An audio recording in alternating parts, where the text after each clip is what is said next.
أعوذ بالله من الشيطان الرجيم بسم الله الرحمن الرحيم إنما المؤمنون الذين آمنوا بالله ورسوله وإذا كانوا معه على أمر جامع لم يذهبوا حتى يستأذنوه إن الذين يستأذنونك أولئك الذين يؤمنون بالله ورسوله وإذا استأذنوك لبعض شأنهم فأذن لمن شئت منهم واستغفر لهم الله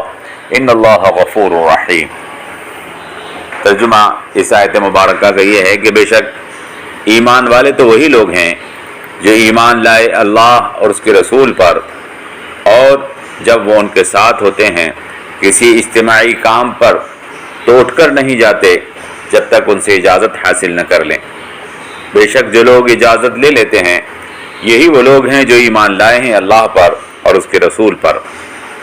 تو جب وہ آپ سے اجازت طلب کر لیں کسی اہم کام کے لیے تو آپ جس کو چاہیں ان میں سے اجازت دے دیں اور آپ ان کے لیے استغفار کریں اللہ سے، بے شک اللہ معاف فرمانے والا مہربان ہے۔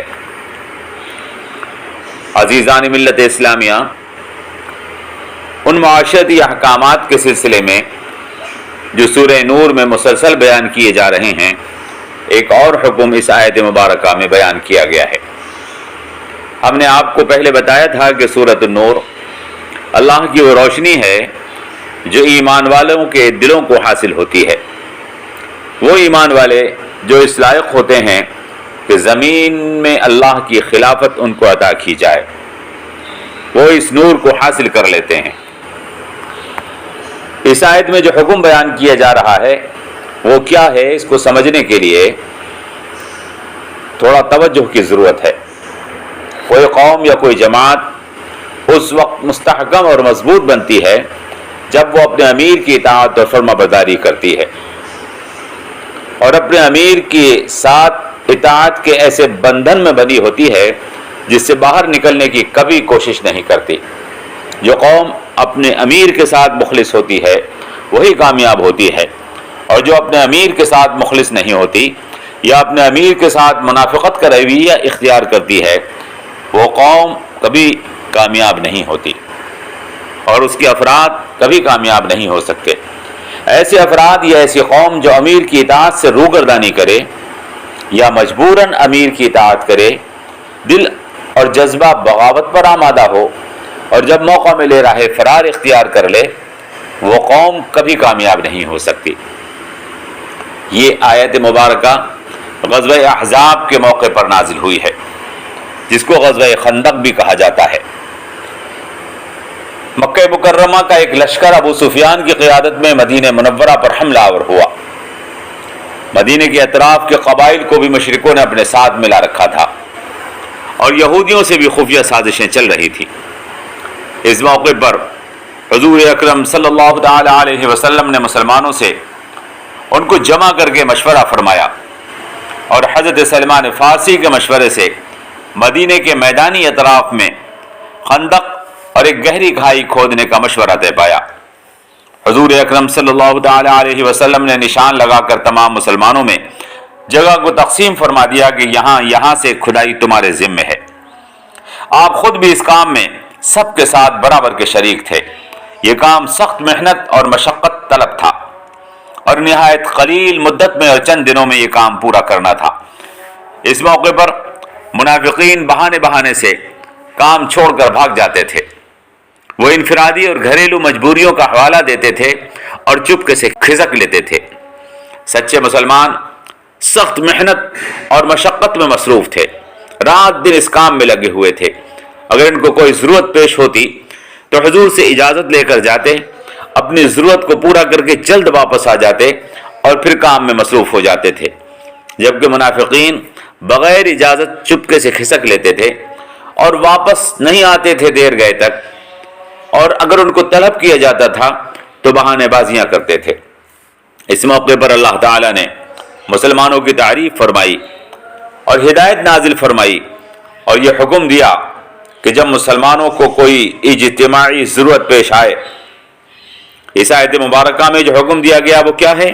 کہ جب مسلمانوں کو کوئی اجتماعی ضرورت پیش آئے، مثلا جہاد، کوئی تعمیری کام یا کوئی ایسا کام جس سے ملت اور دین کا فائدہ مقصود ہو تو امیر اور قائد کی اطاعت پہلے سے بھی زیادہ لازم اور ضروری ہو جاتی ہے۔ ایسے موقع پر یہ پہچاننا آسان ہو جاتا ہے کہ کون مومن ہے اور کس کے دل میں ایمان موجود نہیں ہے، اور کس کے دل میں منافقت ہے اور کس کا ایمان کمزور ہے۔ جو شخص اپنی انفرادی ضرورت اور گھریلو کاموں کو اہمیت دیتا ہے اور دینی اور ملی کام کو چھوڑ کر چلا جاتا ہے، وہ اللہ اور اس کے رسول پر ایمان رکھنے والا نہیں ہوتا، وہ ملت اور دین کا صحیح وفادار نہیں ہے۔ اللہ اور اس کے رسول پر ایمان رکھنے والے تو بس وہی لوگ ہیں جو دینی اور ملی مفادات کی خاطر اپنی انفرادی اور ذاتی ضرورتوں کو بالائے طاق رکھ کر دین اور ملت کے کام میں مصروف ہو جاتے ہیں، اور جو لوگ اپنی انفرادی ضرورتوں کو اہمیت دیتے ہیں اور دین کے کام سے راہ فرار اختیار کرتے ہیں، دین کے کام کو غیر اہم سمجھتے ہیں، وہ اللہ اور اس کے رسول پر ایمان رکھنے والے نہیں ہوتے۔ اس آیت مبارکہ میں صاف طور پر بتا دیا گیا ہے کہ ایمان والا بننے کے لیے لازم ہے کہ دین اور ملت کی خاطر اپنی ذاتی اور انفرادی ضرورتوں کو مکمل طور سے چھوڑ دیا جائے، اور جو ایسا نہ کر سکا وہ مومن نہیں ہے۔ یہ بات اس صورت میں اس سے پہلے بھی بیان فرما دی گئی ہے۔ انما كان قول المؤمنين اذا دعوا الى الله ورسوله ليحكم بينهم ان يقولوا سمعنا واطعنا واولئك هم المفلحون، یعنی ایمان والے بس اللہ اور اس کے رسول کے حکم کو ماننے کے لیے جب بلائے جاتے ہیں تو ان کا کہنا تو بس یہی ہوتا ہے کہ ہم نے سنا اور اطاعت کی۔ میرے محترم حضرات، کسی کامیاب قوم کا طریقہ یہی ہوتا ہے کہ وہ امیر کی اطاعت کے لیے مکمل اور ہر وقت تیار رہتی ہے اور امیر کے لیے مخلص ہوتی ہے۔ جس جماعت کے افراد اپنے امیر کی اطاعت سے راہ فرار اختیار کریں، وہ جماعت اور ایسے راہ فرار اختیار کرنے والے افراد کبھی کامیاب نہیں ہوتے ہیں۔ اسی لیے جناب رسول اکرم صلی اللہ تعالی علیہ وسلم کا ارشاد ہے کہ السمع والطاعة على المرء المسلم فيما أحب وكره ما لم يؤمر بمعصية فإذا أمر بمعصيته فلا سمع ولا طاعة۔ یہ بخاری اور مسلم میں حدیث ہے۔ فرمایا اللہ کے رسول نے سننا اور اطاعت کرنا ہر مسلمان پر لازم ہے، خواہ وہ حکم اس کو پسند ہو یا ناپسند ہو۔ سننا اور اطاعت کرنا ہر مسلمان پر لازم ہے، خواہ وہ حکم اس کو پسند ہو یا ناپسند ہو، جب تک کسی نافرمانی کا حکم نہ کیا جائے، اور اگر کسی نافرمانی کا حکم کیا گیا تو نہ سننا ہے اور نہ اطاعت کرنا ہے۔ اسی طرح فرمایا اسمعوا واطیعوا وَإِنِ اسْتُعْمِلَ عَلَيْكُمْ عَبْدٌ حَبْشِيٌّ كَانَ رَأْسُهُ زَبِيبًا۔ بخاری کی حدیث ہے، سنو اور اطاعت کرو، سنو اور اطاعت کرو اگرچہ تمہارے اوپر کسی حبشی غلام کو امیر بنا دیا گیا ہو جس کی کھوپڑی کشمش کی طرح سے ہو، جو نادان اور احمق ہو، تب بھی اس کی اطاعت کرو۔ اس آیت میں ایک حکم اور موجود ہے، اور وہ کیا؟ وہ یہ ہے کہ اگر کسی اجتماعی اور دینی ضرورت کے وقت کوئی مسلمان امیر سے اجازت لے کر بھی جائے، اگر کسی اجتماعی اور دینی ضرورت کے وقت جبکہ اس کی ضرورت ہے دینی کام میں، جبکہ اس کی ضرورت ہے مسلمانوں کی اجتماعی کام میں، اور وہ اس وقت اپنی انفرادی ضرورت کے لیے اجازت لے کر بھی جائے، امیر اس کو جانے کی اجازت دے بھی دے، تب بھی اس کا یہ عمل پسندیدہ نہیں ہے۔